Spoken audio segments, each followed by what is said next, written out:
नमस्कार विद्यार्थी मित्रांनो, मी डॉक्टर प्रतिभा जाधव आणि मन में है विश्वास ह्या विश्वास नांगरे पाटील यांच्या आत्मचरित्राचा 7वा पुढचा भाग आपण बघणार आहोत. त्याचं शीर्षक आहे SIAC. SIAC म्हणजे राज्य प्रशासकीय सेवा संस्था. मुंबईच्या छत्रपती शिवाजी टर्मिनसच्या समोर झुणका भाकर केंद्रापाठीमागे असणाऱ्या या छोटेखानी संस्थेची सुरुवात वसंतदादा पाटील मुख्यमंत्री असताना झाली होती. केंद्रीय लोकसेवा आयोगाची परीक्षा देऊन महाराष्ट्रातील उमेदवारांना IFS, IAS, IPS मध्ये धाडण्यासाठी लागणारी पूर्वतयारी येथे चालते. मला या नावाजलेल्या शासकीय संस्थेत पूर्वपरीक्षेची तयारी करायला ग्रॅज्युएशन झाल्या 1994 मध्ये प्रवेश मिळाला होता. विद्यापीठाच्या ऐसपैस रूमला व मस्तवाल रूम पार्टनर्सना रामराम केला व SIACच्या हॉस्टेलवर बाडबिस्तारा मांडला. लांघी माझा रूम पार्टनर होता. बुटका, बुजरा व कमी बोलणारा, माझ्यासारखाच खेड्यातून आलेला. 10 बाय 10 फुटांच्या रूममध्ये आम्ही दोघीजण एकमेकांना धडकत राहायचो. छोटेखानी रूममध्ये अभ्यासासाठी टेबल, खुर्ची, पुस्तकांसाठी कपाट, घरघर वाजणारा पंखा आणि समोरच्या हिरवळीकडे तोंड करून भली मोठी खिडकी होती. अभ्यासाला पोषक असं वातावरण होतं. सुरुवातीला रूमच्या बाहेर कॉरिडॉरमध्ये किंवा लायब्ररीत बसायचं दडपण यायचं. तिथे मुख्य परीक्षा पास झालेले, मुलाखतीला धडकून आलेले, MPSCमधून पद मिळवलेले अनेक रथी महारथी असायचे. शेजारच्या रूममध्ये पियुषही होता. पियुषचे बाबा त्यावेळी मुख्य सचिव, शिवाय त्याचे मेहुणे IASमध्ये. त्यामुळे त्याला अनेक जण लाल दिव्याच्या गाडीतून भेटायला यायचे, प्रोत्साहन द्यायचे. येताना थर्मासमधून कॉफी व चांगलं चुंगलं खायला आणलेलं असायचं. आम्ही मात्र गेट बाहेरच्या टपरीवर मिळणाऱ्या कटिंगच्या चहा आणि वडापाववरच समाधान मानायचो. आमचेही मेहुणे फौजदार होते, त्यामुळे जर पियुष IAS झाला तर आपली वर्णी किमान फौजदारपदी तरी लागेल असा तर्कशुद्ध वाटणारा विचार करायचो. अभ्यास करणाऱ्यांमध्ये अर्धे वेडे असलेले, काही ध्येय वेडे, काही अभ्यास वेडे, काही खाद्य वेडे, काही मद्य वेडे व काही बाईल वेडे. प्रत्येकाचे छंद वेगळे होते, तर अनेक जण छुपे रुस्तम देखील होते. बाहेर धिंगाणा करायचे, दुसऱ्यांच्या अभ्यासात बिब्बा घालायचे आणि स्वतः रात्रभर जागून अभ्यास करायचे. त्यांच्यामध्ये मी वयानं सगळ्यात लहान होतो, त्यामुळे माझ्याकडे सगळेजण काकदृष्टीनंच पाहत आहेत असं मला उगीचच वाटायचं. या ज्ञानपंढरीत हौशे, नवशे आणि गौशेही भेटले. प्रत्येकजण महाभाग होता व काही जणांच्या अफलातून करामती चालायच्या.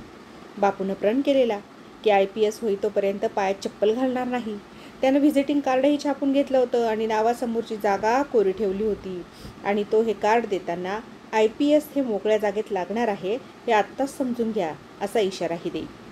ज्यावेळी युनिफॉर्म चढवणार त्याचवेळी ब्राऊन शूज घालणार अशी योजना प्रत्यक्षात आणायला तो रात्रंदिवस मेहनत घेत होता. घरचा गडगंज, त्यामुळे बापू चांगल्या हॉटेलात आम्हाला जेवायला घेऊन जाई. त्याचा अवतार मात्र भिकाऱ्यासारखा असायचा. शिवाय पायात चप्पल नसायची. एकदा हॉटेलमध्ये जेवण झाल्यावर बाहेर आल्यावर आम्ही उभे होतो, त्यावेळी एका भल्या माणसानं दयाभावनेनं त्याला 2 रुपयाची नोटही देऊ केली. असा बापू पुढे RTO झाला आणि पुढे माझ्यासोबत UPSCच्या मुलाखतीसाठी सुद्धा पात्र झाला होता. दुसरा मित्र अविनाश, 10वी-12वीला बोर्डात आलेला, दिसायलाही स्मार्ट. माझी त्याच्याशी गट्टी जमली. आम्ही संध्याकाळी जेवल्यानंतर SIACच्या पाठीमागच्या आझाद मैदानात चक्कर मारायला जायचो. त्यावेळी मैदानात वेश्या आणि तृतीयपंथी उभे असायचे.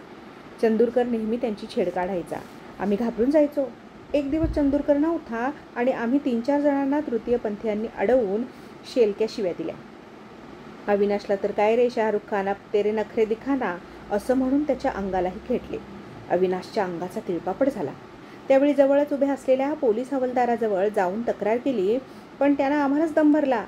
तुमच्या डिग्र्या गुंडाळून इनिमा करायला वापरा म्हणत अपमानही केला. 4 न सांगण्याजोग्या शिवाही हसडल्या.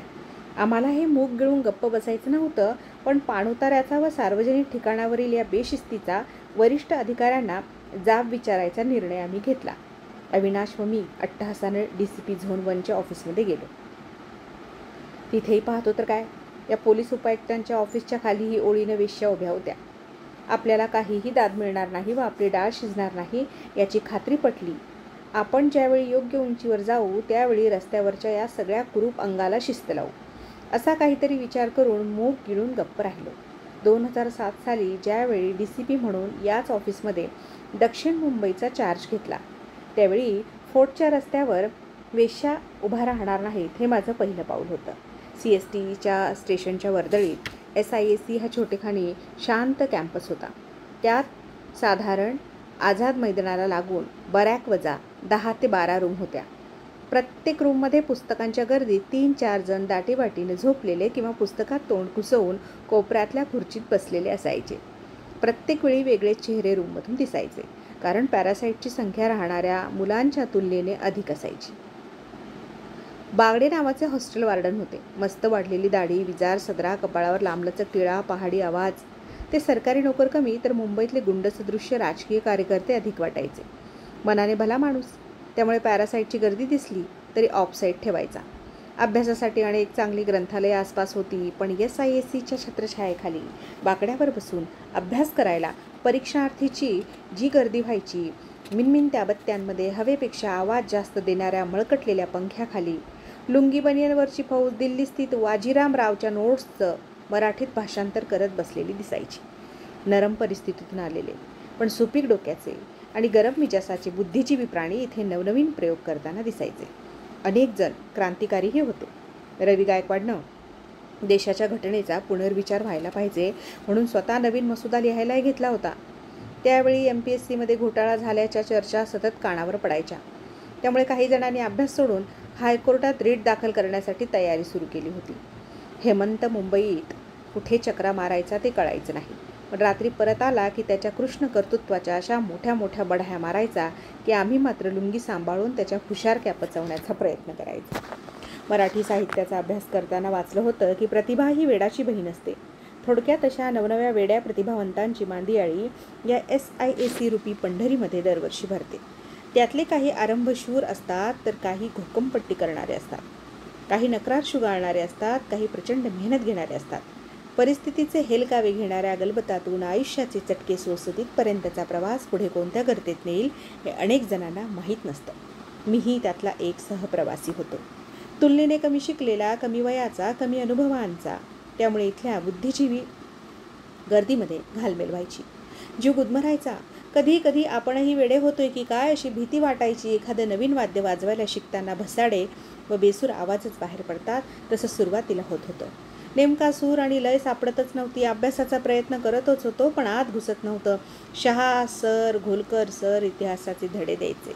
ते डोक्याच्या खूप वरून जायचे. विजया राजाध्यक्ष, रमेश तेंडुलकर मराठी शिकवायचे. त्यावेळी ऐकायला छान वाटायचं, पण स्वतः कागदावर उतरवायला घेतलं की आकलन व्हायचं नाही. कमलेश सिगारेटचे झुरके मारत साहित्याची समीक्षा करायचा. केंजळेंना फार कळायचं नाही तरी ते मोठमोठ्याने आवेशपूर्ण चर्चा करायचे व विद्वान असल्याचा आव आणायचे. त्यावेळी ताण वाढायचा. मग रूममध्ये जाऊन लांघीशी चर्चा करायचो. हा माझा रूम पार्टनर बिचारा थोडा मंद आणि मितभाषी होता.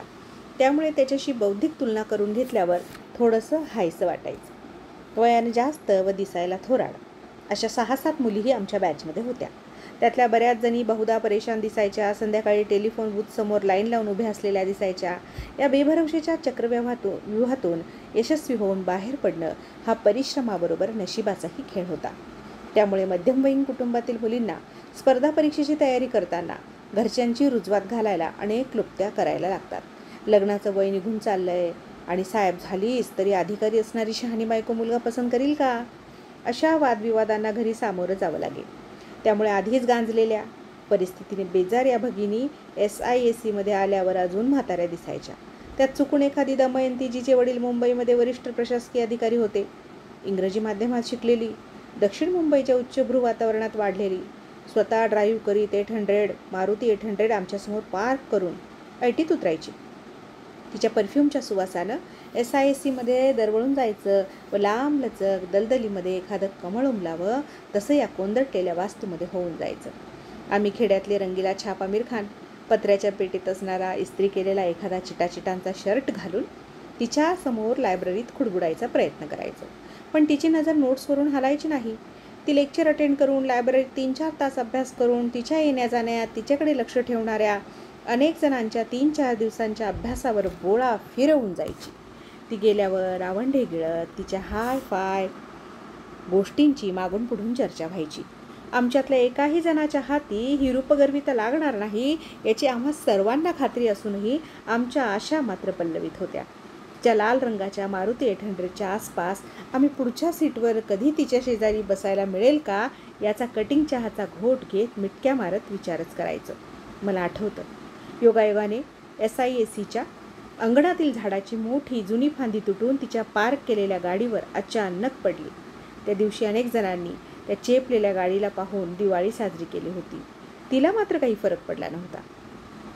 तिला जातेवेळी लाल दिव्याची गाडी घेऊन गेली आणि आमच्या राहणीमानासारखा तिचा ड्रायव्हर व आमच्या नशिबासारखी चेपलेली गाडी मात्र मागे ठेवून गेली.